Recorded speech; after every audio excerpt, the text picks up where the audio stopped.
Hello everyone, welcome back to the playlist of functional analysis. Last class में आप लोगों ने नॉर्म स्पेसेस के सारे एग्जांपल्स कवर किए थे लास्ट क्लास तक। तो नॉर्म स्पेस होता क्या है? एक vector space x over field f को हम नॉर्म स्पेस तब कहते हैं अगर हम इसमें एक फंक्शन डिफाइन कर पाए जिस फंक्शन की रिप्रेजेंटेशन होती है ऐसी, और उस फंक्शन को हम डिफाइन कर पाएँ उस वेक्टर स्पेस से रियल नंबर पे, और वो फंक्शन कुछ एक प्रॉपर्टीज़ को सेटिस्फाई करे।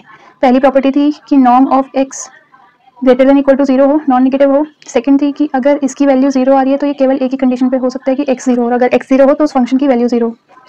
तीसरी प्रॉपर्टी थी कि अगर हमने कोई भी अल्फा f से उठाया है और x हमारा x से बिलोंग करता है तो ये किसके इक्वल होता है? Absolute value of alpha times norm of x के बराबर होता है, यानी कि जो स्केलर है वो एब्सोल्यूट साइन के साथ नॉर्म से बाहर आ जाता है।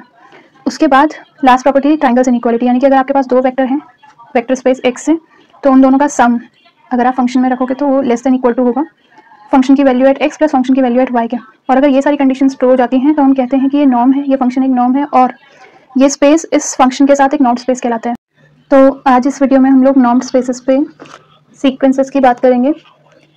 सीक्वेंस होती क्या है? सीक्वेंस आपने सबसे पहले रियल नंबर के सेट में पढ़ी थी। सीक्वेंस क्या होती है? एक फंक्शन जो कि कहाँ से कहाँ है, सेट ऑफ नेचुरल नंबर से सेट ऑफ रियल नंबर में, हर एक नेचुरल नंबर के लिए जो एक रियल नंबर असाइन करे। n इज इक्वल टू 1 के लिए एक रियल नंबर असाइन करे, n इज इक्वल टू 2 के लिए एक रियल नंबर असाइन करे, n इज इक्वल टू 3 के लिए एक रियल नंबर असाइन करे।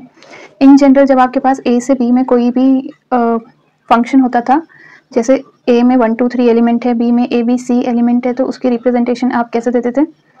1 a 1 गोज टू a, ऐसी 2 b 3 c, इस तरीके से आप अपने फंक्शन को दिखाते थे। यहाँ पे रिप्रेजेंटेशन कैसी होती है? 1 के लिए असाइन कर लिया कोई रियल नंबर, 2 के लिए असाइन कर लिया कोई रियल नंबर, तो उसको हम इस तरीके से रिप्रेजेंट करते हैं। x1 जो रियल नंबर 1 के लिए असाइन हुआ उसको रिप्रेजेंटेशन दी x1, फिर x2, फिर x3, इस तरीके से हम लोग इनफाइनाइट तक जाते जाते हैं। तो यानी कि सीक्वेंसेस को हम एक और चीज़ कह सकते हैं, एक infinite ordered collection of real numbers. Infinite ordered collection of real number. Ordered collection मतलब हर एक पोजीशन के रिस्पेक्ट में उसको इंडेक्स मिला हुआ हो। अगर मैं थर्ड एलिमेंट की बात करूं तो थर्ड एलिमेंट हमें पता हो कौन सा है, थर्ड के बाद कौन सा एलिमेंट आएगा हमें पता हो वो क्या है, तो वो हो गई उसकी रिप्रेजेंटेशन। तो सीक्वेंस को हम रिप्रेजेंटेशन ऐसे देते हैं। इन जनरल हम सीक्वेंसेस को ऐसे रिप्रेजेंट करते हैं, x n where n is varying from 1 to infinity. x1 n is equal to 2 के लिए x2, n is equal to 3 के लिए x3, और ऐसे ही आगे। या फिर इसी को रिप्रेजेंट ऐसे भी कर सकते हैं, x n n is equal to 1 to infinity, या फिर एक्स एन, इस तरीके से भी रिप्रेजेंटेशन देते हैं सीक्वेंसेस की। इसके बाद आप लोगों ने सीक्वेंसेस के टाइप्स पढ़े थे, कौन कौन सी सीक्वेंस होती है, वो सब मैं डिस्कस नहीं कर रही हूँ। लेकिन इन जनरल अगर मैं 1 1 1 1 की बात कर रही हूँ, इसका मतलब क्या है? ये सीक्वेंस है जहाँ पे सारी की सारी टर्म्स क्या है? 1 है। और अगर मैं इसके रेंज सेट की बात करूँ तो इसका रेंज सेट क्या है? 1। रेंज सेट और सीक्वेंस में फ़र्क होता है। सीक्वेंस क्या है? ऑर्डर्ड कलेक्शन ऑफ एलिमेंट, यानी कि n इज इक्वल टू 1 के लिए जो रियल नंबर है उसको फर्स्ट पोजीशन पे लिखो, n इज इक्वल टू 2 के लिए जो रियल नंबर है उसको सेकंड पोजीशन पे लिखो। तो यहाँ पे हम सारे रियल नंबर्स, हर एक n के लिए जो जो रियल नंबर्स मिले हैं वो सब लिखते हैं, सब के सब, चाहे वो सेम हो चाहे वो ना हो। लेकिन सेट में हमारी क्या कंडीशन होती है कि सारे के सारे एलिमेंट्स डिस्टिंक्ट एलिमेंट्स हम लोग कंसिडर करते हैं। तो यहाँ पे अगर सारे ही एलिमेंट्स 1 हैं तो हमारे रेंज सेट में केवल एक ही एलिमेंट होगा 1। और यहाँ पे इसका मतलब क्या है कि सारे के सारे एलिमेंट आर 1 पे ही जा रहे हैं। सारे नेचुरल नंबर्स के लिए जो इमेज है वो 1 ही है, ठीक है। तो सीक्वेंस और उसकी रेंज सेट में फ़र्क होता है। सीक्वेंसेस हमने देखा था, फिर आपने देखा था सीक्वेंस की कन्वर्जेंस। तो किसी भी सीक्वेंस एक्स एन को कब हम कहते हैं कि वो किसी रियल नंबर एक्स पे कन्वर्ज कर रही है? जब हमें हर एक एप्सिलॉन के लिए एक नेचुरल नंबर एन नॉट मिल जाए, सच दैट कि उस नेचुरल नंबर के बाद हर एक नेचुरल नंबर के लिए एक्स एन और एक्स का जो डिस्टेंस हो वो लेस देन एप्सिलॉन हो। आर में हम डिस्टेंस ऐसे दिखाते हैं एब्सोल्यूट साइन से और उन दोनों के डिफरेंस से। तो हर एक एप्सिलॉन के लिए डायग्राम से इसका मतलब क्या है कि अगर कोई x है तो उस x को हम सीक्वेंस एक्स एन की लिमिट तब कहेंगे अगर मैं कोई सा भी नेबरहुड अगर कंसीडर कर रही हूँ, कोई सा भी एप्सिलॉन कंसीडर कर रही हूँ, तो ये जो x के अराउंड एप्सिलॉन नेबरहुड बना है, ये नेचुरल नंबर का सेट है, ये रियल नंबर का सेट है। यहाँ पे क्या हो रहा है? हर एक 1 के लिए कोई एलिमेंट कंसीडर होगा, 2 के लिए कोई एलिमेंट होगा, 3 के लिए कोई एलिमेंट होगा। तो कहीं ना कहीं जाके मुझे एक ऐसा n नॉट मिले जिस n नॉट के बाद जिस एन नॉट से और उसके बाद मुझे सारे के सारे एलिमेंट इसी एप्सिलॉन नेबरहुड में मिले, अगर ऐसा हो सकता है तो मैं कहूँगी कि ये सीक्वेंस कन्वर्जेंट है। और ऐसा केवल एक पर्टिकुलर एप्सिलॉन के लिए नहीं, हर एक एप्सिलॉन के लिए, चाहे मैं इससे छोटा एप्सिलॉन ले लूँ चाहे उससे छोटा एप्सिलॉन ले लूँ, हर एक एप्सिलॉन के लिए ये कंडीशन ट्रू होनी चाहिए, तब मैं कहती हूँ कि ये सीक्वेंस कन्वर्जेंट है। उसके बाद आप लोगों ने इसी सीक्वेंस की बात इन जनरल किसी मीट्रिक स्पेस एक्स पे करी थी। मीट्रिक स्पेस में हम लोग डिस्टेंस बिटवीन टू एलिमेंट्स कैसे कहते हैं, डी ऑफ एक्स वाई, और ये हर एक सेट के हिसाब से अलग अलग मीट्रिक होती है। इन जनरल हम डिस्टेंस बिटवीन एक्स और वाई इससे डिनोट करते हैं, डी ऑफ एक्स वाई। तो एक्स एन अगर कोई एक सीक्वेंस है एक्स में मीट्रिक में, तो हम लोग कैसे कहते हैं कि ये सीक्वेंस कन्वर्जेंट है, अगर हर एक एप्सिलॉन के लिए मुझे एक ऐसा नेचुरल नंबर एन नॉट मिल जाए सच दैट कि इस एन नॉट के बाद जितने भी नेचुरल नंबर हैं उन सब के लिए distance between x n and x जो हो वो लेस देन एप्सिलॉन हो, डिस्टेंस बिटवीन एक्स एन और एक्स क्या हो, लेस देन एप्सिलॉन हो। अब यहाँ पे क्या है, यहाँ पे भी तो हमारे पास नॉर्म ही है, नॉर्म से हम लोगों ने एक मीट्रिक डिफाइन करी थी, है ना, क्या थी वो मीट्रिक, जहाँ पे हम लोग डिस्टेंस बिटवीन एक्स वाई कैसे बोल रहे थे, norm of x minus y. तो यहाँ पे अगर कोई भी सीक्वेंस एक्स एन है तो हम कब कहेंगे कि वो सीक्वेंस किसी एक्स को कन्वर्ज करती है, अगर हर एक एप्सिलॉन के लिए मेरे पास एक नेचुरल नंबर ऐसा मिल जाए सच दैट कि उसके बाद जितने भी नेचुरल नंबर आ रहे हैं उन सब के लिए डिस्टेंस हम यहाँ से किससे डिनोट कर रहे हैं, नॉर्म से, यानी norm of x n minus x जो मेरा वो लेस देन एप्सिलॉन हो जाए, है ना। अब आप लोगों ने ओपन बॉल और क्लोज्ड बॉल पढ़ी है मीट्रिक स्पेसेस के केस में, जब भी हम लोग डिस्टेंस की बात करते थे, डिस्टेंस हम लोग किससे डिनोट करते थे, डी ऑफ एक्स वाई से।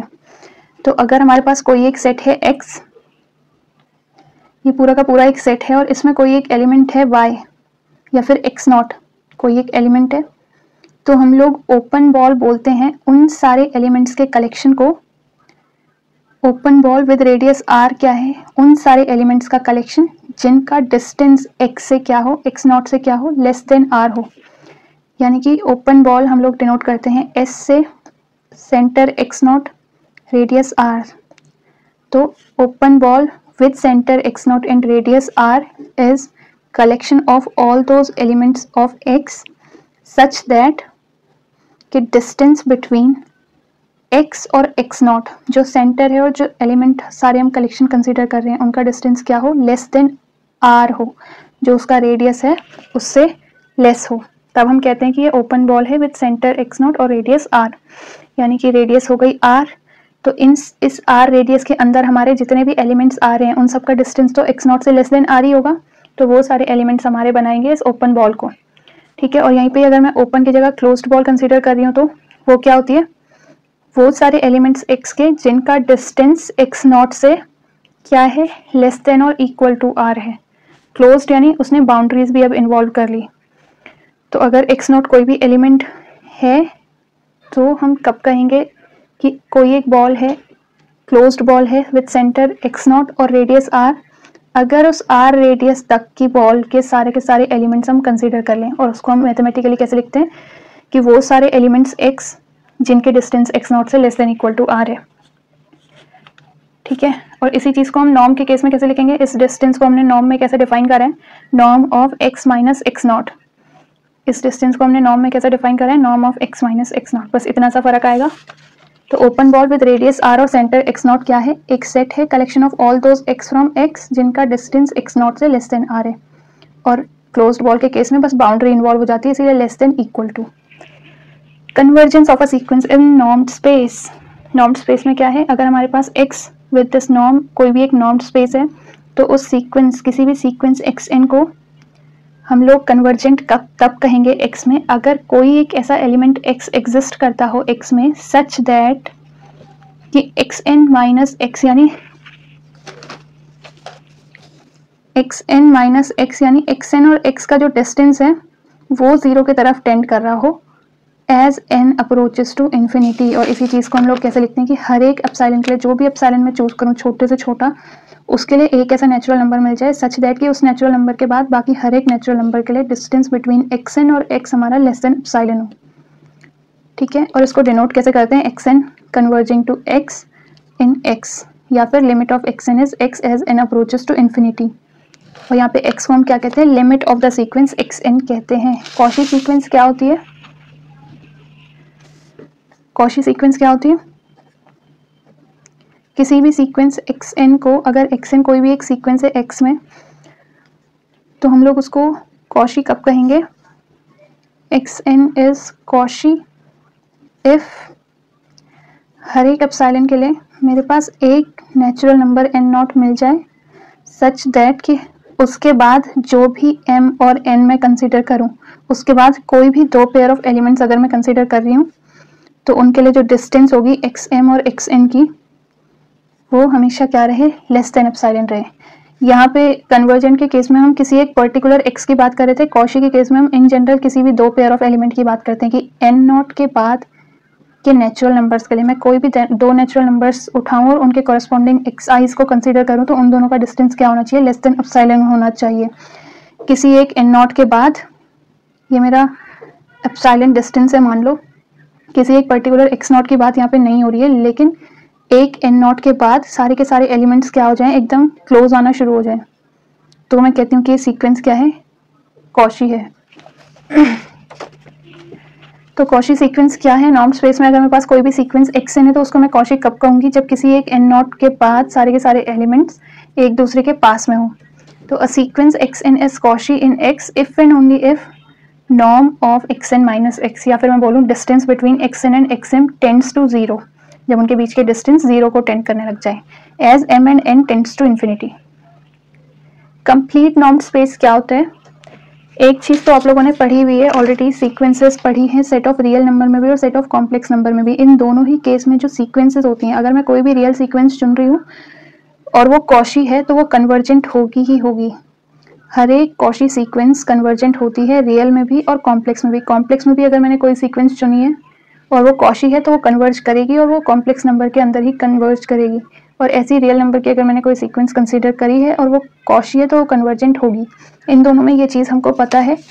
और कंप्लीट नॉर्म स्पेस क्या होता है, किसी भी norm space x with norm को हम लोग कंप्लीट तब कहते हैं अगर हर एक कॉची सीक्वेंस x की जो हो वो कन्वर्जेंट हो। मैं कोई सी भी कॉची सीक्वेंस कंसीडर करूं और वो कन्वर्जेंट निकल जाए तो मैं कहती हूँ कि मेरा x स्पेस जो है वो कंप्लीट नॉर्म स्पेस है। कॉची सीक्वेंस और कन्वर्जेंट सीक्वेंस में क्या डिफरेंस है, बस एक लिमिट का डिफरेंस है कि कॉची सीक्वेंस में हम किसी भी दो एलिमेंट को कंसीडर करते हैं कि क्या उनका डिस्टेंस लेस देन एप्सिलॉन आ रहा है या नहीं आ रहा, लेकिन कन्वर्जेंट के केस में हम सारे ही एलिमेंट का डिस्टेंस किसी एक x से कंसीडर करते हैं।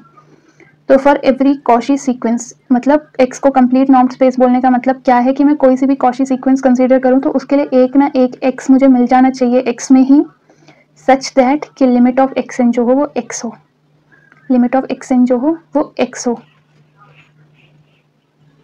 तो आपको कंप्लीट नॉर्म स्पेस पता चल गया क्या होता है, और कंप्लीट नॉर्म स्पेस को ही हम बानाक स्पेस बोलते हैं। तो बानाक स्पेस क्या है, एक complete norm space x over a field k को हम लोग बानाक स्पेस कहते हैं। कंप्लीट नॉर्म स्पेस को ही हम लोग बानाक स्पेस कहते हैं। ऑलरेडी जो हमको दो एग्जांपल्स पता हैं जो हम इससे पहले भी पढ़कर आए हैं ग्रेजुएशन में, वो क्या है, set of real number with norm जो एब्सोल्यूट वैल्यू होती है, तो सेट ऑफ रियल नंबर और सेट ऑफ कॉम्प्लेक्स नंबर, ये दोनों के दोनों बानाक स्पेसेस हैं क्योंकि इन दोनों में हर एक कॉची सीक्वेंस कन्वर्जेंट होती है। इसकी हमने थ्योरम ऑलरेडी करी हुई है। बाकी इसके एग्जांपल्स देखेंगे हम नेक्स्ट क्लास में। Thank you so much for watching.